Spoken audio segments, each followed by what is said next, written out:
Hello. Hello, pinute. Ya. Idam mo. Oh, dam ve. Kanin bele.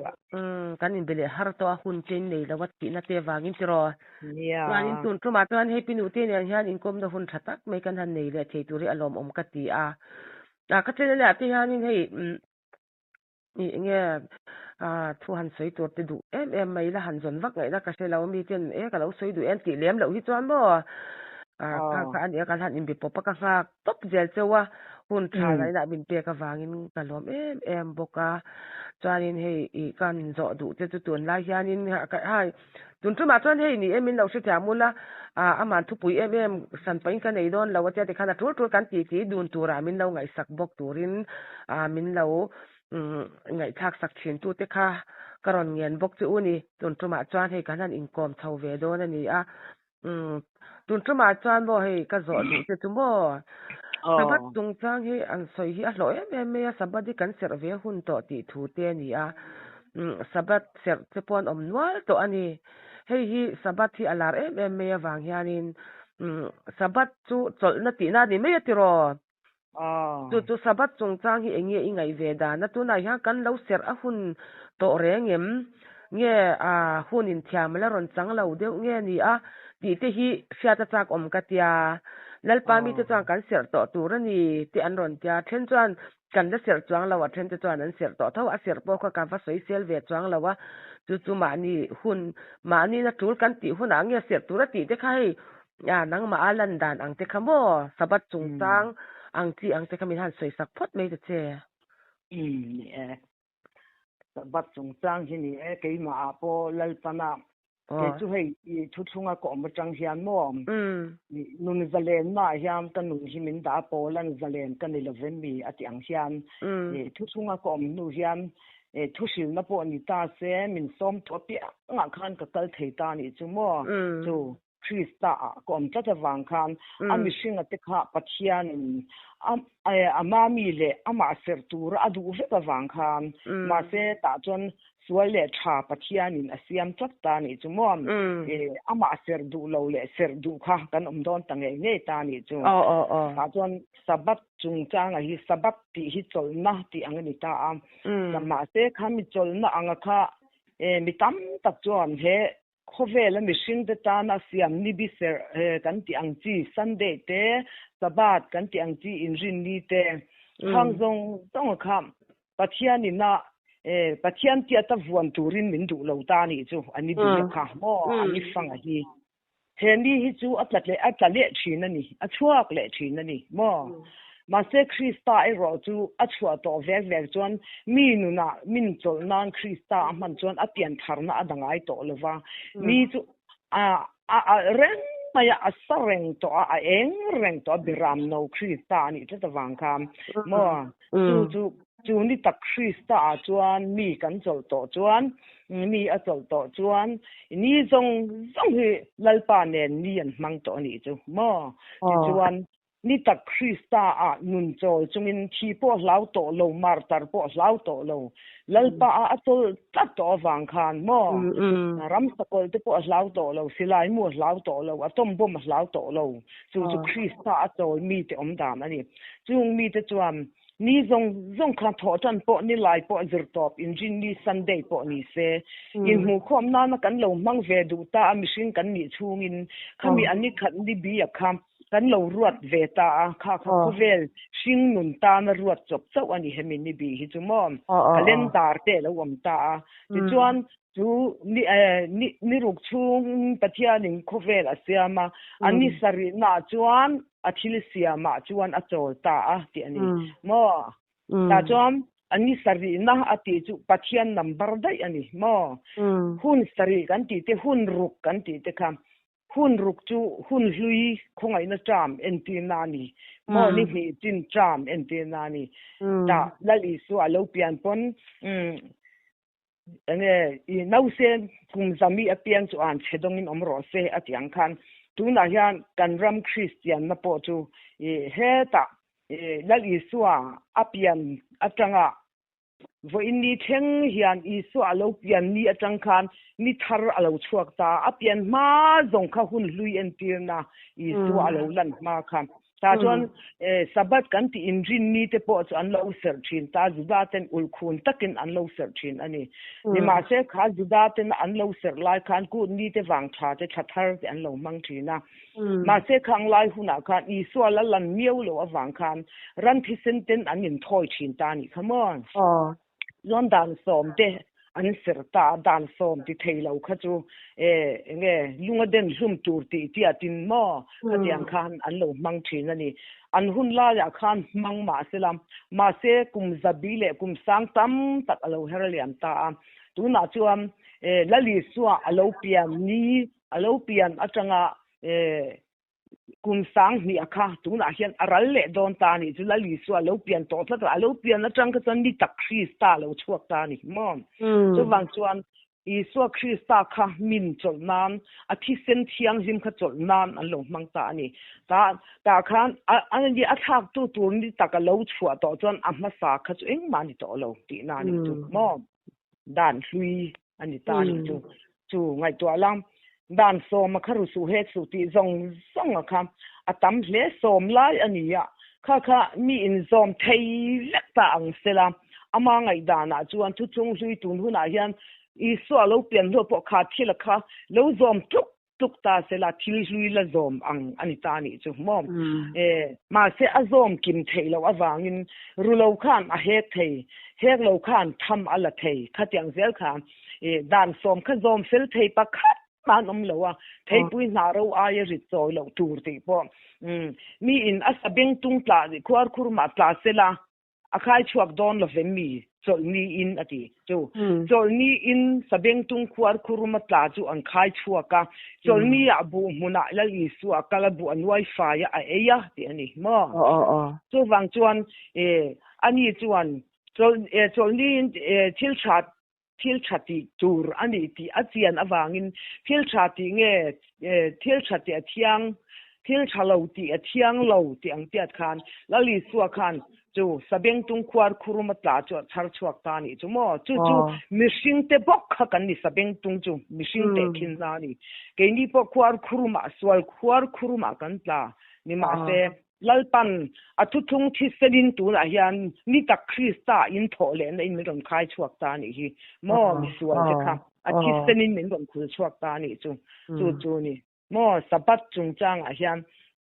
chol nin bu muna kala sabeng tung khwar khurma mi a sabeng tung khwar khurma tla se a san chuak lovang en dia ti mai kha so wang chon sabeng tung chu ram sabeng tung mishing anga alo pian huna mi loi lo in siat na nei chawanga ti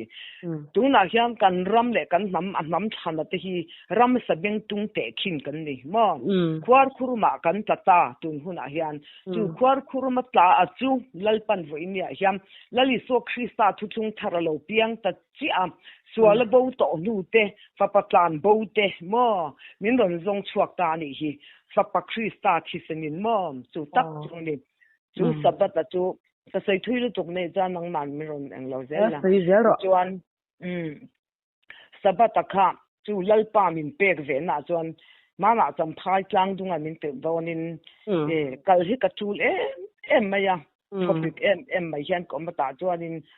cham thai tlang a katir don che a sabat le sunday thana thupek isai turani min ron tikol mai ni chu thara a chuan ava makdon mishing te na cancer sunday le sabat chu kan lo ngai ul khun hle mai sia entin ni don le lalpa ka tia ta chuanin sabat le sunday I tha dan tur chu min ti ta chuanin sabat kha injin ni a in khom thin te injin ni pathian riau te mo to I dan hlui ang tia tawa ser room tum tu te kha ko india chon I so alo pian tat to wang ka dan hlui zong kha ka pa yangai ta lali so alo kal china khan ka ma lo kal zong kha ru mang le som mang an dia ron ti zo ta vet mai di ka dan hlui kha mo so wang chon ta khan kai ma po chu sabat lesson de thana thu peng min pe ka chu mi or dar na kha arum to ni ta chuanin kal turin kai bua sai tam ta chon khate ka kal don a khanin man jang khang ka sil to cha khan ka sia kha ka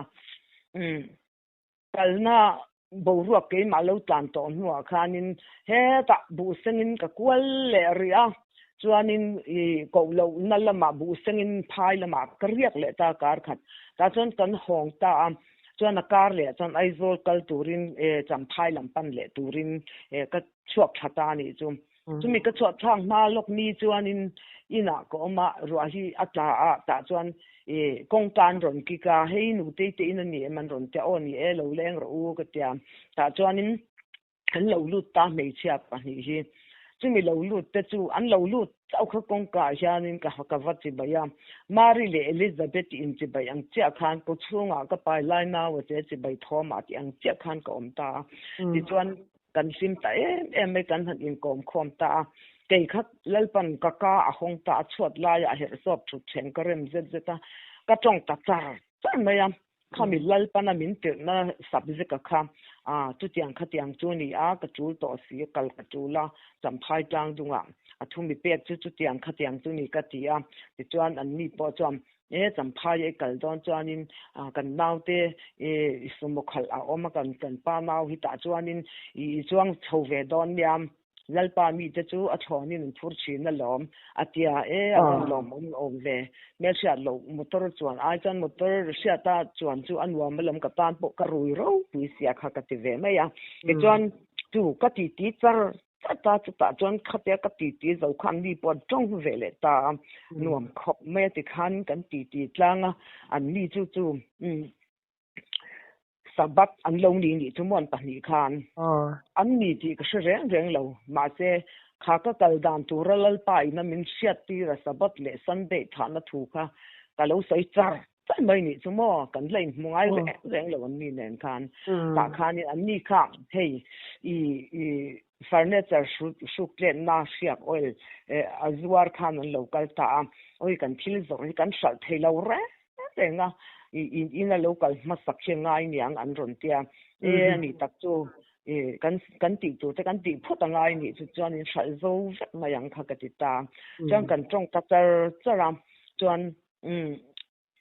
an hon don naya khanin thing pui ten in a chu chuan ho tur khanin an bua sai ta ruala sur chop ma se an chuak ta dar kan ni vel kan in kom nu khan chuan in kha an va hong khan chuan thil ken na chu an zuar le ta bazar an da kha zip trip vel don line yang an ron king nema kha an zuar le ta an shal zo ta vetani all I te in an shal thei ni alo kha so an ni pon kan in ron cho khatia ti ho zet khalal pa zo kin tul alo ti niang chu mo khan in an shal zo ve ta vetani chu chuan in ke po chu atu tuk le vela khan aizola chuan ka chuk ta an ni chu ka zong chuak ta republica khan chuanin cho te ke ya chuan zirtom ni kal tur ang khanin motor kha arem zetani ta khan ma selang po passenger te po kha ki enge motor seat kha akhat zek to passenger ticket kha a full to ani chu ta chuanin ke po chu zirtom ni kal tur anga in buat sai kha ma se chu lalpan sabat le sunday thana number min kal tir ta wang khan konga chang reng khan lalpan atakin ze taxi khan min khel chhotir ta ni chu ta chuan chu zirtom ni tlan tur anga kanin ngai kha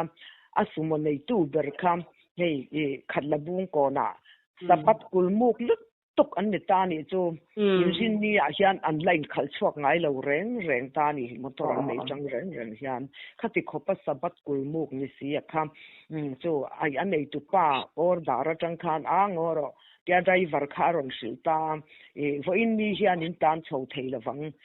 naktuk injin ni tan chho mai ro passenger kha angai vek ring tur angin ti khan naktu ka in tan chho mai don vo in hi rem tat lo mai chung ko bo ruwa ka changin ron ti ta ni chu he ta anei tu subject khen khan pathian in lo khoi lo vek ani chu an injin ni ser em ya kan plan chho ngai ta ni chu se tian chu mak tang lam lu tu ko ni chu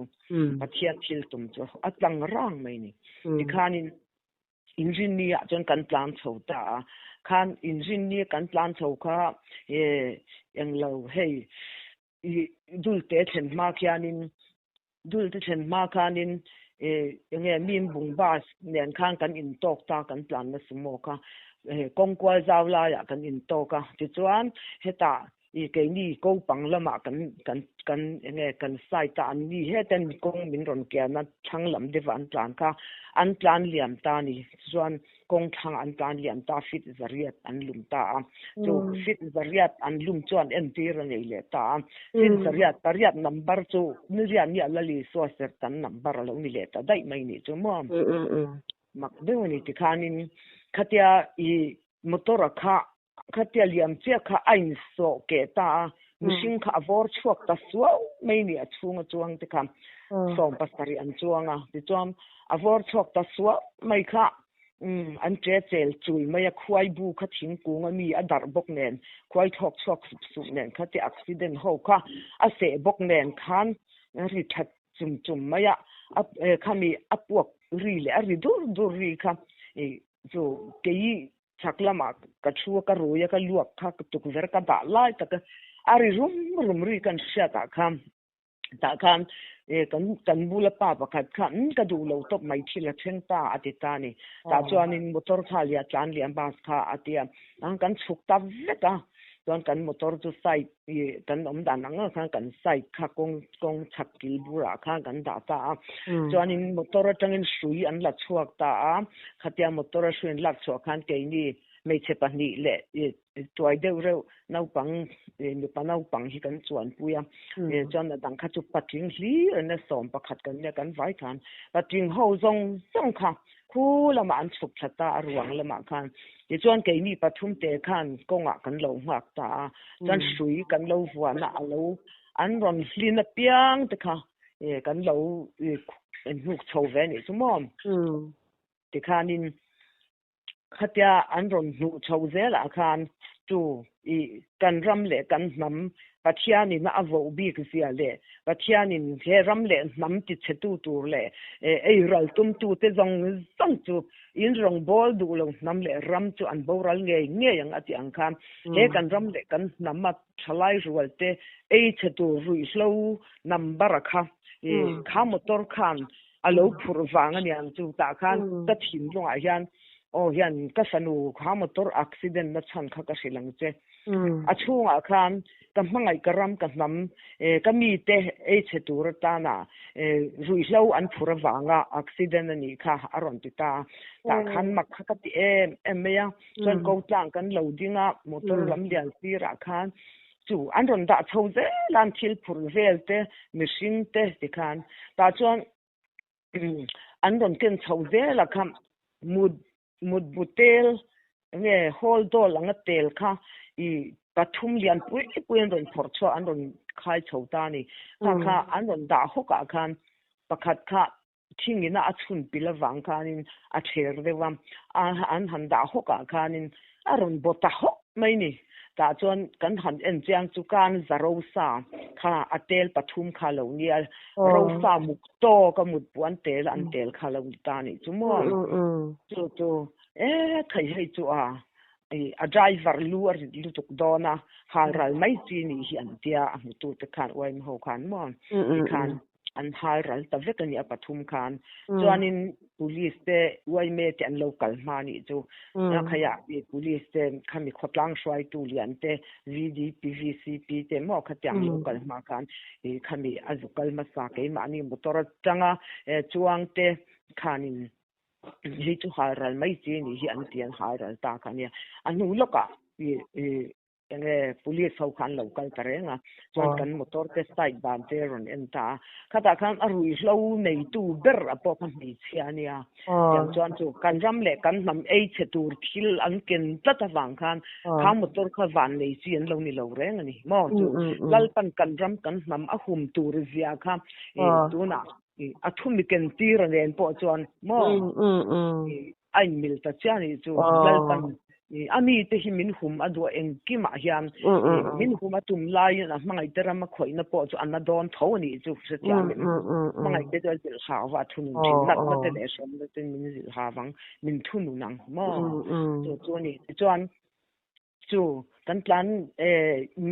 ruang velte an han ti fela khanin ke ni po chu heta kol kula kan lu chhota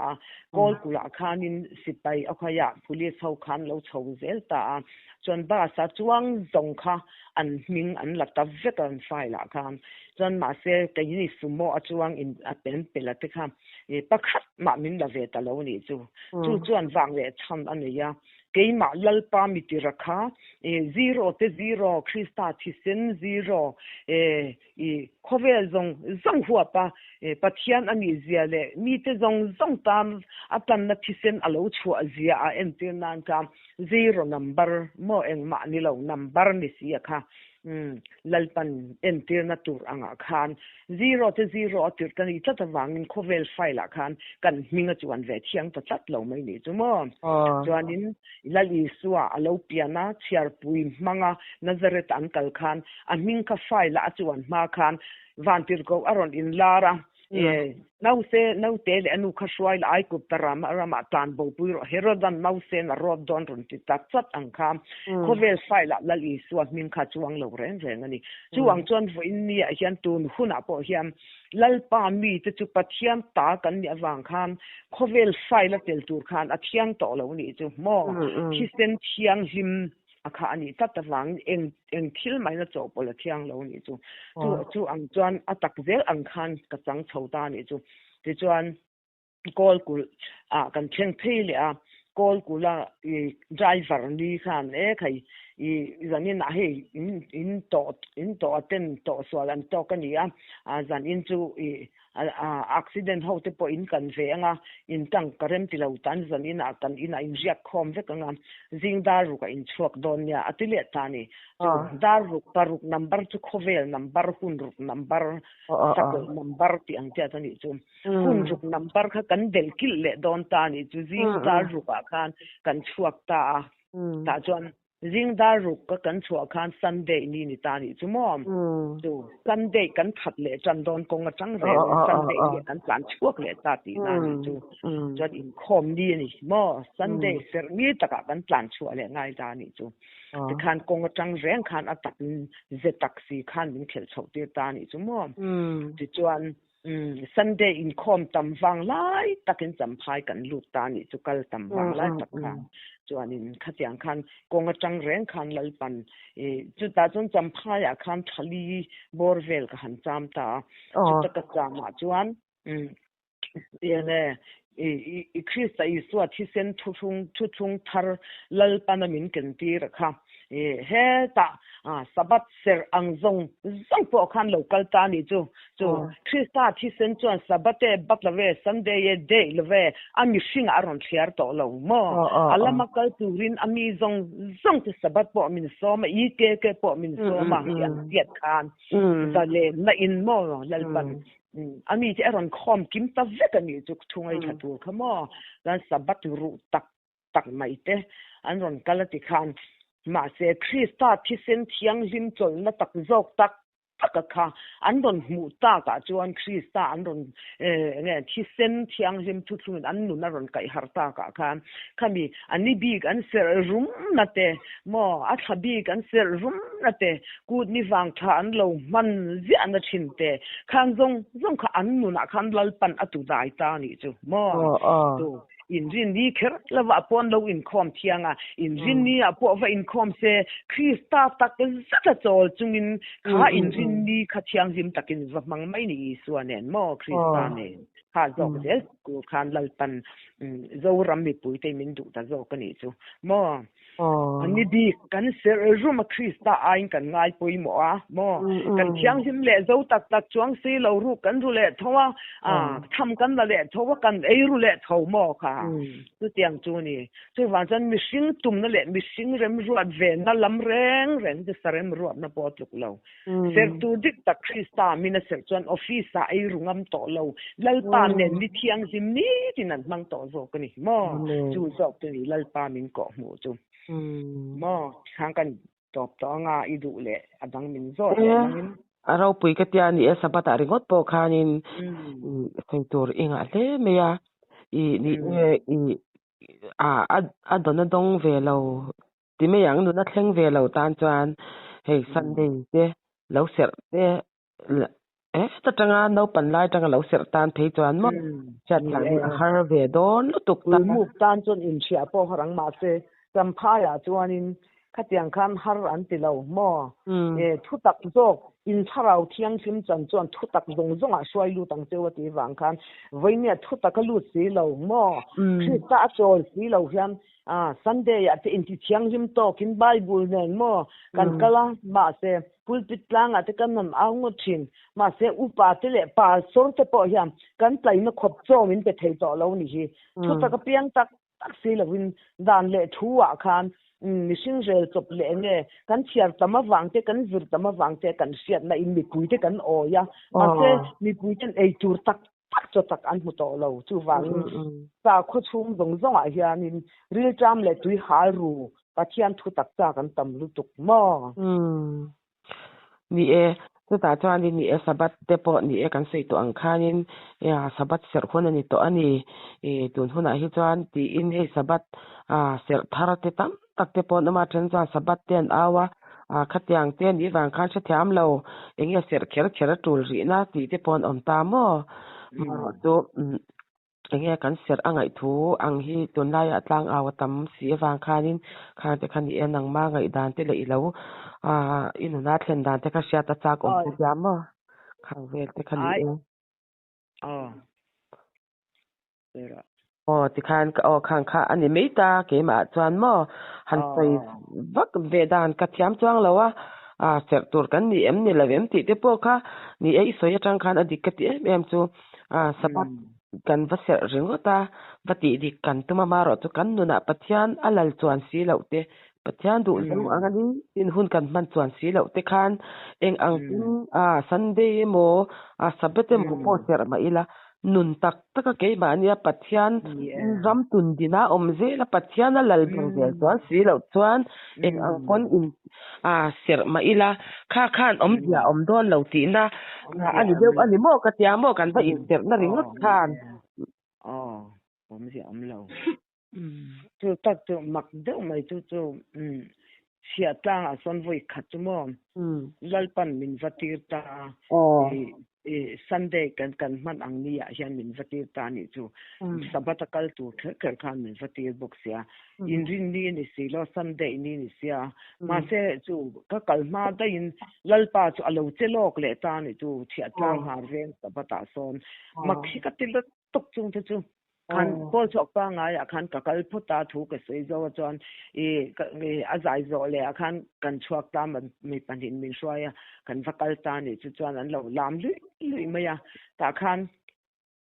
Sunday ni sia chu in khom an lo in khom tat mai ni chu mi ni te chu lalpa in he ta an zai khom na te mo nu kha alo khoi lok dai to ka kal ma khan mo chu pathian min te don tlat ta wang kan ma lo te lo ka ni chu ti chuan khami Sunday ni a khan an lo zai khom le ku tan lo mang dai mai ni chu in rin ni khan kut mai om na tinge khami ni a khan an lo man dai niang mo chu lalpan athumi ken ti ra kha adik theina tur le an ni pon ser tur dik tak an ser theina tur ta na khan mo ni zong an lo man thiam to nan khan lalpa lo che lok ta ni chu ti chuan lo lam lui maya chuan zayan wam ro pui se thu soi la chu in thashun om sia ma se lalpan rem min ro ta ti khan khuang pu kha zung turina chuak ta chuanin ngoru kan ding ve peng hei lalpan voini han min ron tir ve tat mai sia in du don mo in du love mo ka shelova adu inan du anga du love an du lo nga oi lewang ti lalpan min pek tat awangin voini a hian lalpan min ron tira tu wangin thu tem kan soi ve nge katita ta chuan ta ding ta chuan kan soi ta char khatyang a Sunday le a sabat kong ang zong a kha ka soi ta ni chu ta chuan oi an thin lung kha in hong mai ni chu mo oi bo ruak hin luam lutuka chu Sunday ni ang ti mai Sunday kan lo serve thin ang ni a khan khati khop khan pathian aro enjoy moi ta ni chu ta chuanin lam khat mu maya ke po chu hon an oi ta lo ti khan a zan ri ria kan ji nga kan tha men te kan motorin an tiam ti khan gan lam lai var de thot mai ni chu bol ram te po ti khan ko shan press te po kha anin khom bang an ron lut zel ti khan gan lam tlang a ro pui khop mai chu mi zan chu mo chuanin chu pathian na athil tum kha amishing at hi pathian hian tu mai thei thak le pai atum lo amishing te tan zoka alama kal tur min du awang hian po zong mi mai cham zong mi kha voini a hian Krista chatuan sabat ni tak Israel pathian lalfa a kan lu tlan theina turin lalpan voini a hin po zong mi te hi Krista thisin anin fok khom atum ta ni chu min fok khom atum ta chung hian po zong ma ni ti dan pola theu chang kan lein khom tho si mo ma te khami chung khan entina biak i de in khom mi po in a thin lung ta ken thin lung zong in khami dan siam chop dan chung dan cher chuan va pathian lo khan pathian ne in pol na tak taka kha biak ina khan avaluta avalama avasoya Krista nen tak a thin lung chung zong avakalani chuan a in khom na kha ala tha tho mo chu Krista nen akal to wang khan pol pathian na a thin lung om to lawa mo a really ru a Krista lal chungin a ven khom a thua wangai chavala ma watong tai mo ha khani lal pa thil tum chu ta chuan he thutung thar subject ang te ta chuan thuthung ma hruai na nei tu le mi pui ai o a bom zona kalma sa Jordan luilai mi pui te ngak tur hian pathian in buat sai anei le ta ni chu mo chu entinan min pathian a hmu na zona pathian in kan om dan tur te aruat ang te hi ain ang vekher ta lo ni chu chen kalma sa tur om lo dai ma sa tur te aruat mo he ta Israel fa te kal kong ang chaka kan kal na tur ni ta wang khan Israel fa te pon Jordan an kan don khan pui thiam bom zone tu te an kalma sa anin kara tong sang hi atlani kha chuan an kalma sa Jordan luilai tui phulai taka khan mi pui local kai ve turan ngak ta ni kha mo an lo ding ani chuan enge a entir kan ti le chuan bom zone tu te chuan Krista Isua thisen enge nyang kan taksa a hi te kan taksa a hi kan body a hi enge zosua le kaleba number ni ta se zosua chuan tharau thiang him a entir ta chuan kaleba chuan he kan taksa body hi chu kan tharau thiang him pai zosua number rakha kan ko chunga tharau thiang him khan he kan taksa body hi ramtiam a hruai lu theina turin he kan ko chunga kan pathian ri na kha tak an yelo ngai ta mo hruai kai tu ni tata wang khan taksa body po kha aken ko turani to chung kan chung tharau khan chu wang chon bom zone tu number abua sai te khan kal masak na turata na pathianin ko wate thana te ruata te atiang derin kal masatur aruata ten omta mi puyan ron kai ve ma a kong chin se tur le om lo tuar masatur te ti du da na lo tuar masatur te za na mual phona lo tuar masatur te abuat sai thin chu wang chuan Israel fa te po ti khan mi puyan lo kala bom zon tu ten luilai an lo nga chan luilai om zia khan so Krista tu khen be ino ma si to to kan mi pakhat ve khen be ino alaya Krista ka Gilgal ani Gilgal an lo ngak ti na ni tu wang chom so Krista akhan mi puite min ron suai kai don wangin ama ang atwar ngam turte ama ang arum ngam turte ni hoi general shat mi pasal chate alo bol saya ti chon chung ang tia chon tu na po he kan rama hian ho u ama an mu sin na chu phurin dai pon lo mai kal chuak thuayang wati he ta kul chunga mi tam taksa khorman lom lai kham kul pona lo oma engkim lo twar ma satur thu thung bom lo zon ma satur te ol chuak ram te lal pana lo bo saitani chu mo tu na hian kha tu na chan Jordan tak takhi kan to don kan mahuna hian chu min di awang chon tu nan pol chuak ram po hian ti du da na te tor na te rap thak lu tuk tuk te kan ma chon do na ni chu wang chan lal thu awang ani chuan ama atu chuan kan mar tar ma yang mi puite hum him na tu ni chuan lal lu e terin zu da ti te ram chen za le som ni le pasari a chunga hamana ro rel na lal orden sa kha tor na tur lo tlan don ta ka wangin serin anun hum him mai lovin thi a chu le ka thim ma yang a boral an men chu da chi te chan chua na tur chuan ati a nam hui te mangai na wang khan mo chu wang kan mo sia po kham Israel chi te adim zia nan khanin an ma adinga lalpa Israel chi te hi an boral zak azun wa na ka ming chuang ka thai bo mai ro an tinga mani ka tiang ang cha kha tun hun kan ma hun hi alo ni don ta ke ni pon en tinan kulpon ram alo tir ma sakate hiam phar ni na lo chang tu khovel mi ena eng ma ni si lo te hian voini a hiam local zel tur te ta na kan lo tor ma sakalo nga kan lo mual pho ma sakangai kan room ma sakalo nga ya kulpon a mi te hu sit na ruama kan lo om tareng ani chu tu na hian mo chu bang chuan nakina kan ma hun lo tan hian mitin te fia na hula kan din don to wang kham kan rin na huai sen le huai sen lo chu kul chunga chang po in chuak ve tura pathian in arua ta te huai sen takin dan po za zo to lovin swai tu te po za zo to lovin mishing lam da na control tu te po lau zo to lovin nun na chatua na nun na chi abeng hu paron chuak an om don mo kul chunga chang hian chu wang chuan ani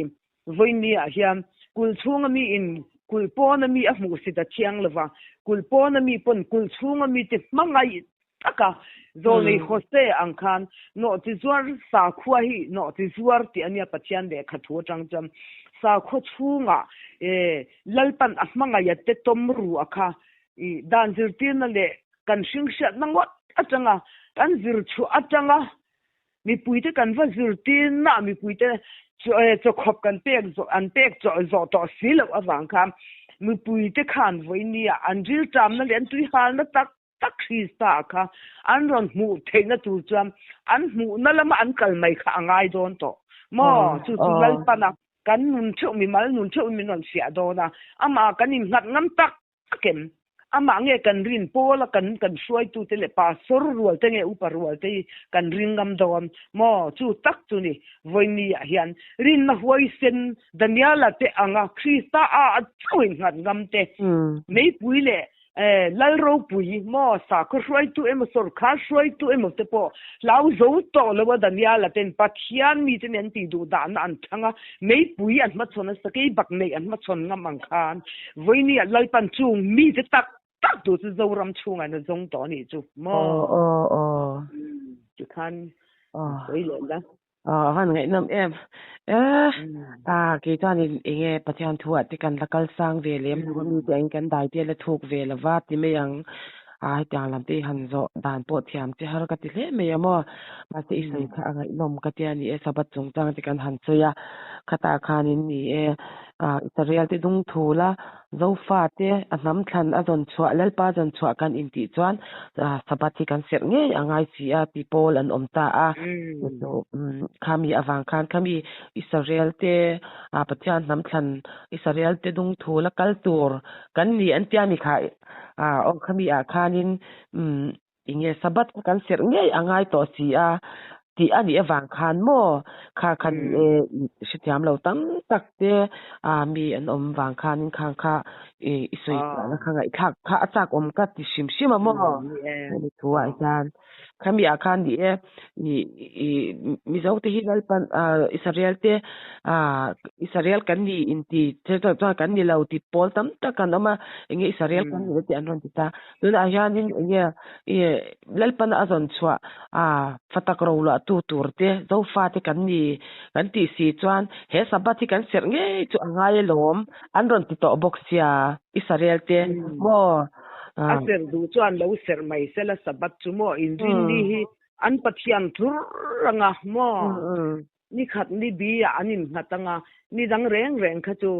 nge in mu khom nan po an ron manglawang ma se ngai to te pathian mi te kan in mu khom na chu khi na in da te pathian kan choi moi to ni mo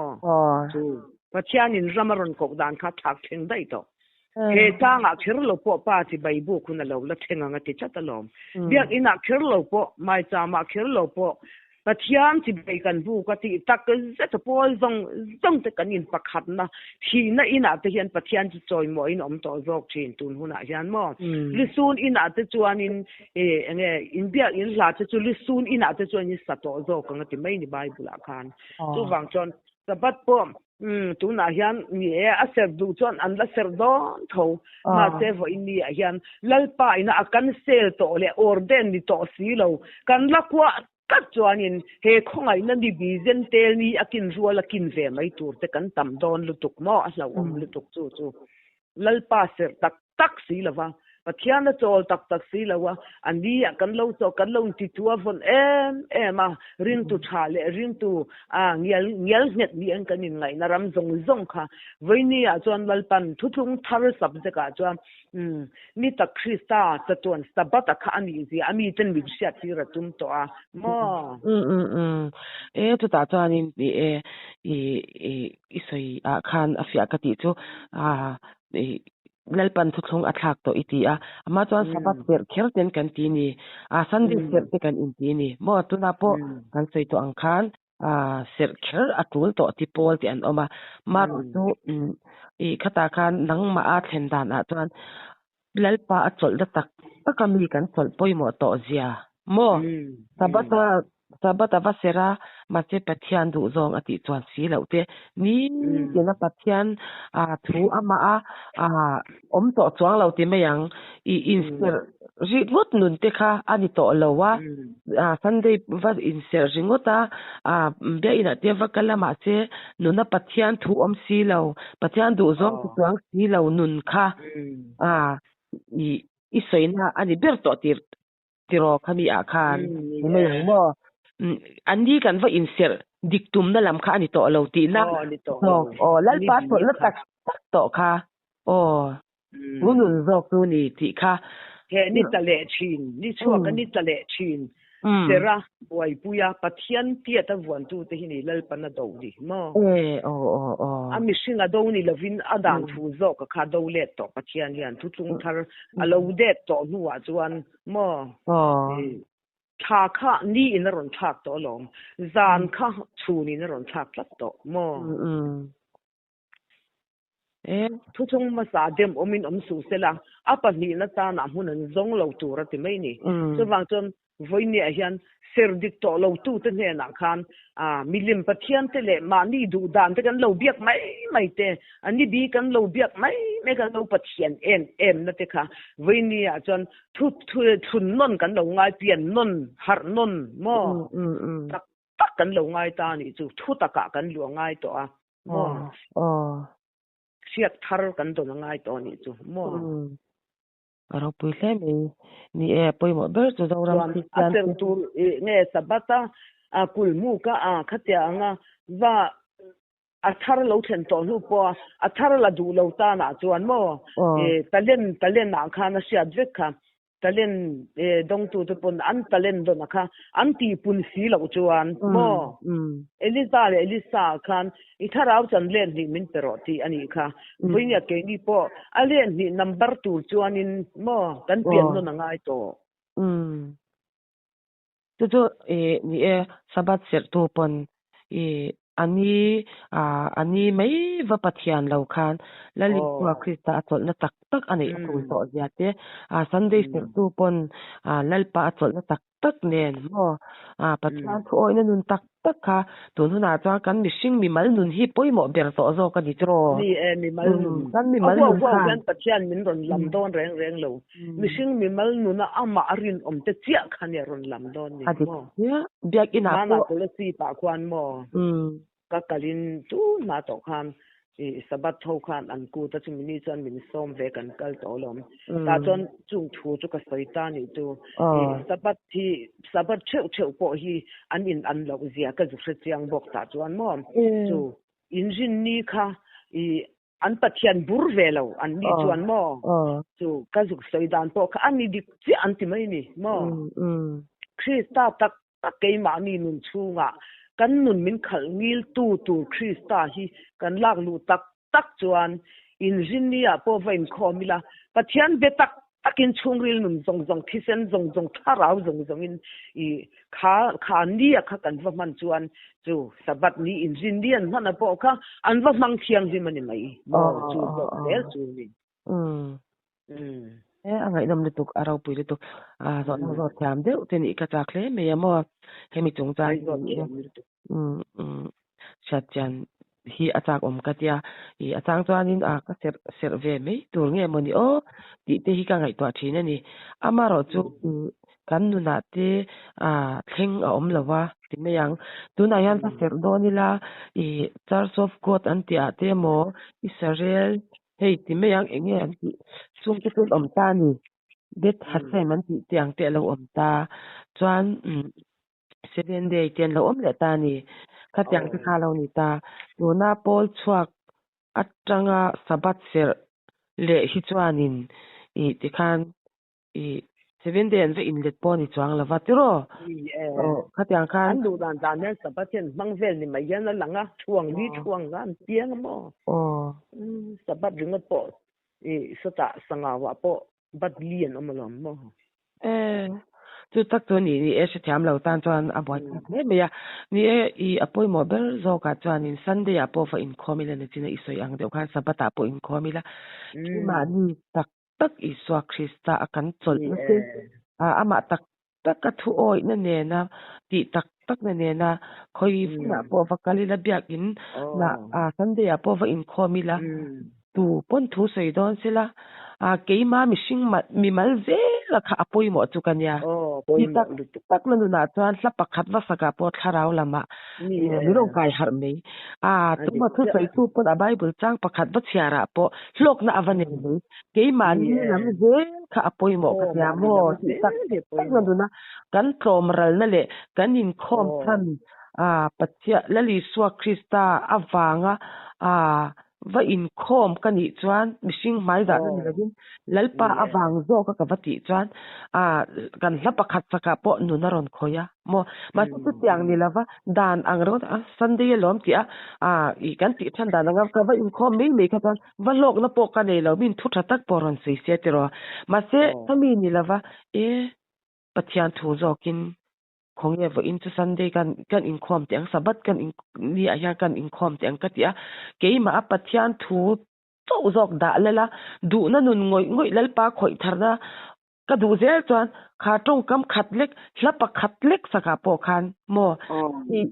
hlok na tharau chang him kal tang na alo kal tang le zok thin ni te hyang ka sia ni chu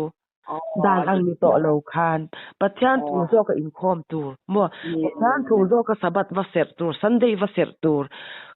ma mi mal nun khani lalpan min enzel chu ni ti hi ka tin lunga omanya mo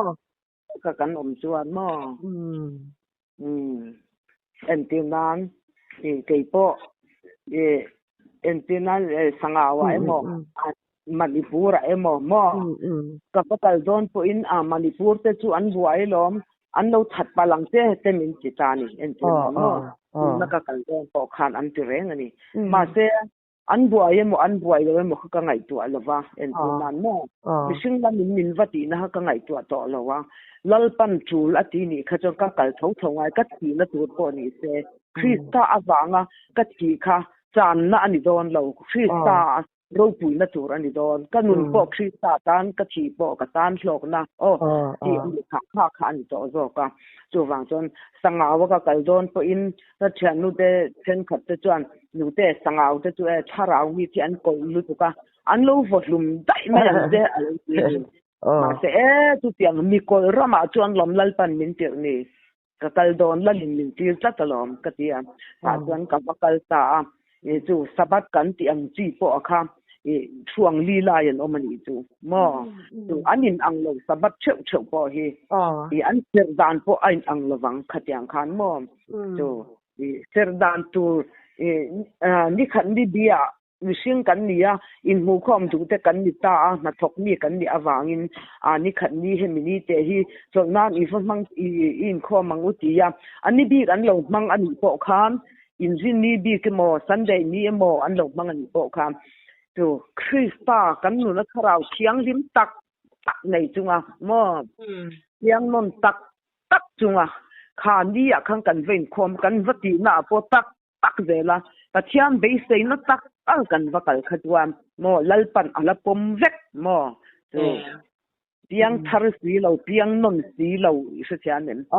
mo khamin di khat let kan vasera intivei taka mo an ka ti pa ke chu ka zo di ke kan vati na ram zong kha cheng ma ting om lo mo mi sing lam ve hi chu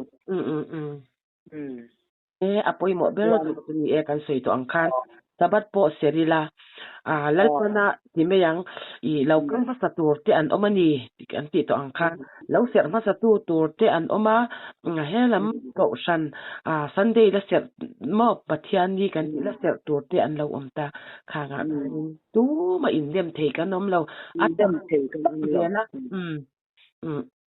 kan om na mun tura pathian la ruat kho ani wangin mun son tura min ti ni jan kat son mayang mo tu yang tel kan wangin cái po en tiếng nan chu thu nga ko om hu yan thu nga ko om ma chuan ko san pol ra ma pre kan ve tho mo ma se khang lai hun anga khan pol danga hian anh khom pang ngai anga kan vein khom ngai lo mo kan lo ma li pol kan lo ru thei mai ni chu mo khan mai cham ang chi po vani thong thovin ma se thu nga ko om nu chuan nun zawa lalpan zalen na lalpana ami te anda na huna piang khoi po la po khan lalpa mi thu ruk anom cheu pathian a piang non tak lo om na ka ra khan a piang non tak te thu tak du tak ten lo om ta wang khan mo tu wang chuan po ai do la te po ko tala republic ven dia in puya te po in rin mi zana thu te ka va sei dor mo tu po chwa kani to nu pon lalpan len na min da wang khan mo chon ka va sei dor ke a te hen zo la te po thu mi sei ji la jang khan yang chuan in lalpan min suai dor mai ni zalen nanuna tu krista a mi ya om to chuan tu ma kha va hal thei to lo mo ama hal tu po kha krista lama suai tu min a dei to ang chuan krista a kanin fok khom don tu na jan mo kan tinga pol dai dan na ram zong lalpan sa ti a vek adu I to ati a lung ku ya khi a bel in pon zara lai ta ka chera ti chuan lir pu lo hi nga khovel a lo thim ta mo tu kan mi sing khovel kan mi sing sui adama masa number zong ka adama masa mi zong an tia adama na nong krista tu kile ke to lo tu sa tuan dai ani ko do na wangin tu ta nung tu ra kai chho chu fo inya kan lo ni ta ni tu nom katia isoi nazara to ni he ti kan han ni katia kar tlonin tho tan atang ti in ti mi yang man ti sa te kan han thok bora katyang te khanin kan han oma chuan sunday ya kan ni alo thleng ta kan va in khoma va him ringot te kan han tum thina ni be in chunga te ma se khan kar tluana te khan pathian du lo zong ti reng chung si te kan mazon cheu zona ke ma ni mazon chewa thil lo thleng pathian thu oi du lova swal kom kan ti te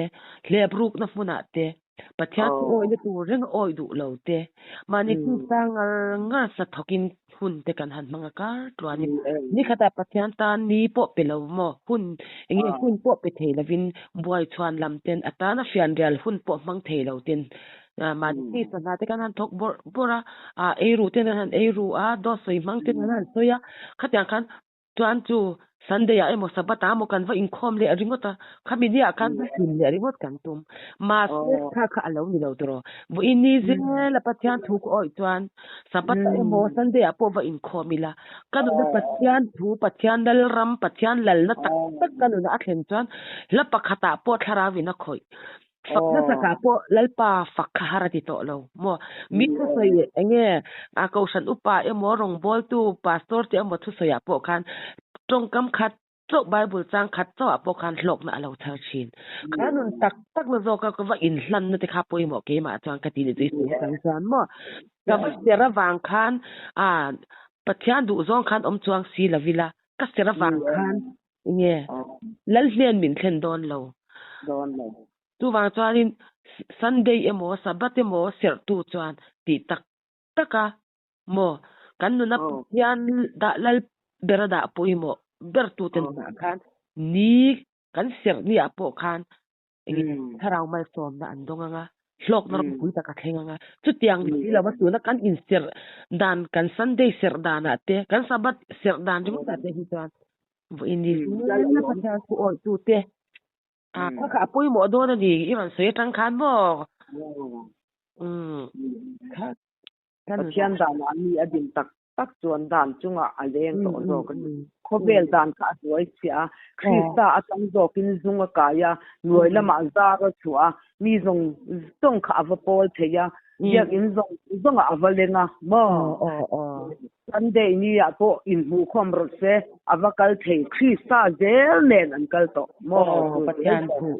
Krista thu ang zela kala mel ma te va huwa te pol pui te chungaril ru chetak va put nanun ang chi te varem lo va nei ru tat nun a te chan va in khomin va ti thin ma ila hela yan pathian ram bi athleng thei lo reng ka ti ni chu rem lo po nei hi rem ati lo ti ro mi ran rem lo cheu ni kon nang ma mi lam talin rem tum ro ti mai ma pai chuan tu nun tel si lo chuanin kan han ti khoma mo tharau thian him hi azalen lo tharau thian him ti al tlang mo lu tu ka ti me yang nge mi pakhat te sei ka sha chen chu mi pakhat chau po in ko sada khan in so ke te u in nun zong ko san zai bo rak zong po hi in ti ke the ni ti ang deu khan mi pakhat to po hi lal pa ma a trobila kan ka twal pui ke mi sing pui te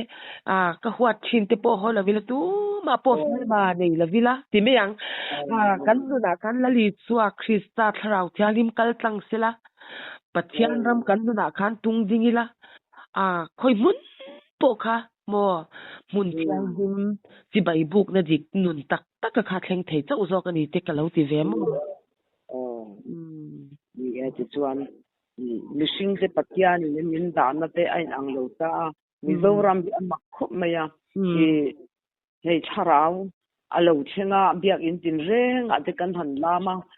kan han tel chu la kha ta kel kang him na te mo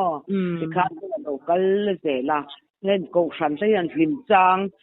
bầu ruột lâu chân trang thì ông chuyển ta nè chứ à chuan tharau à lâu chân đàn kha mi sinh mi mala po ai ang rất ta lâu ta nè chứ mà chuan à chân tu cái ni te po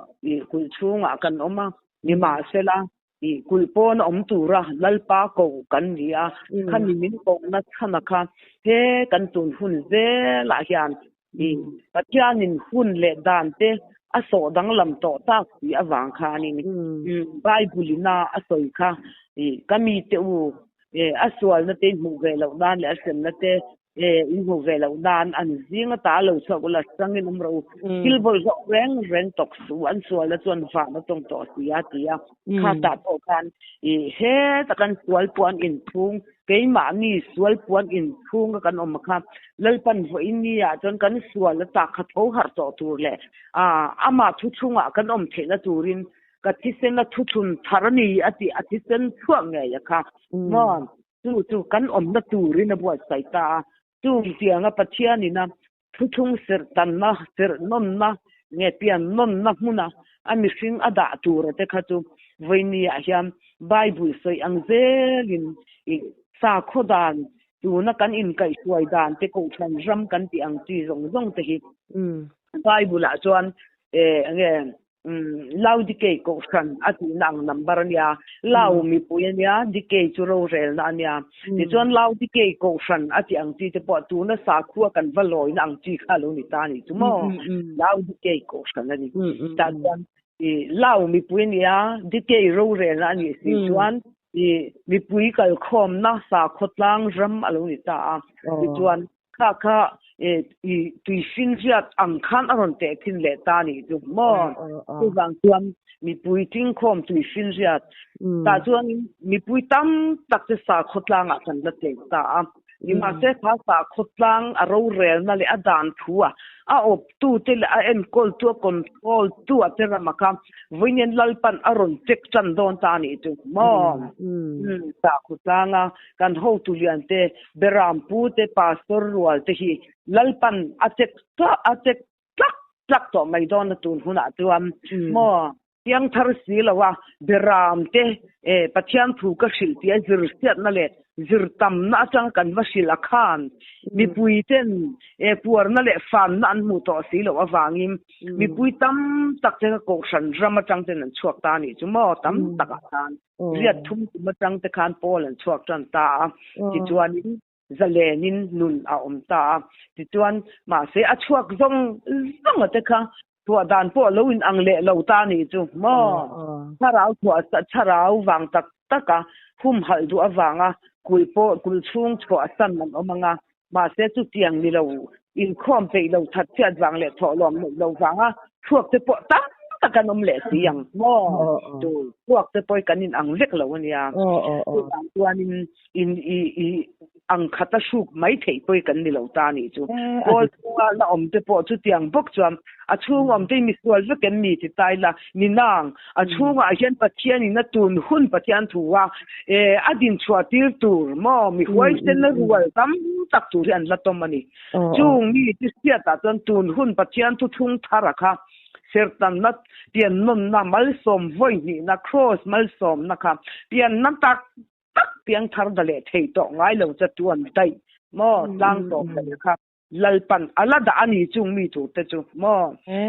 u dang thu har mi alo tur ponom don kul chunga ko chokra ma po chu ti tho chu mo pa tuam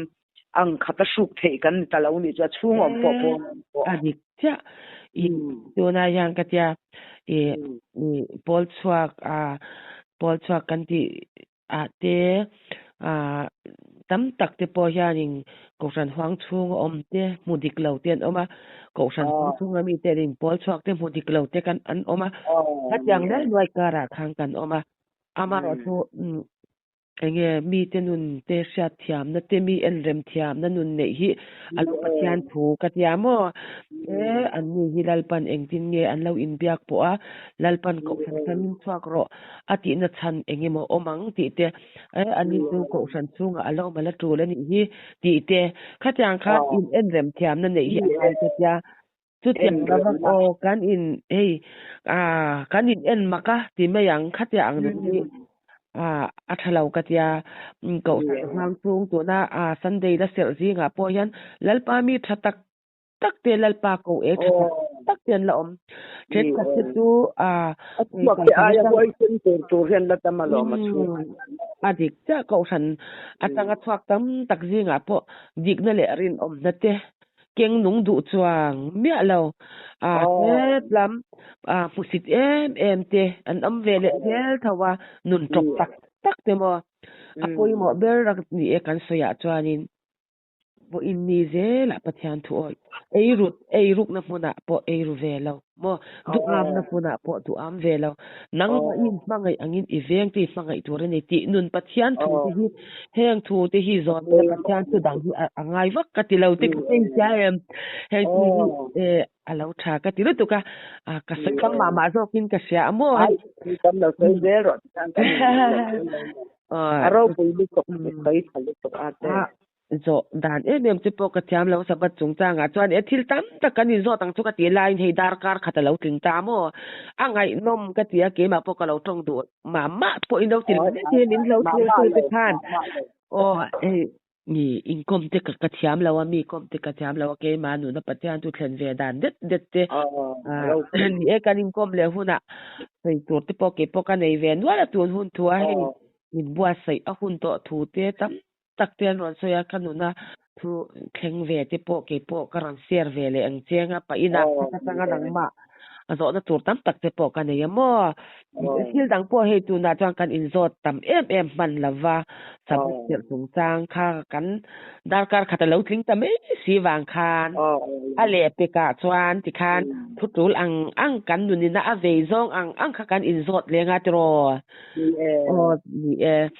ni Hei to na kanin kan handu to pot me nga darkar kan daw ni to wangin kanin tudang akan peng man talawa min law se ni ula sabat chungchang kha ka zot chak me wangin dang khanin ke pon ka syat ya thiam lo te ka se fya tiama ti hian ka chanela ka upload thuna te po ngun takin ke pon kan ngai thanon le angamo ka fya le zwal karinga alom ka tia hun thade mei pinutin min pe chuan lalpan remati ni chuan nak tuk zan lama kan chun zom le mei don ya ni ole mang chao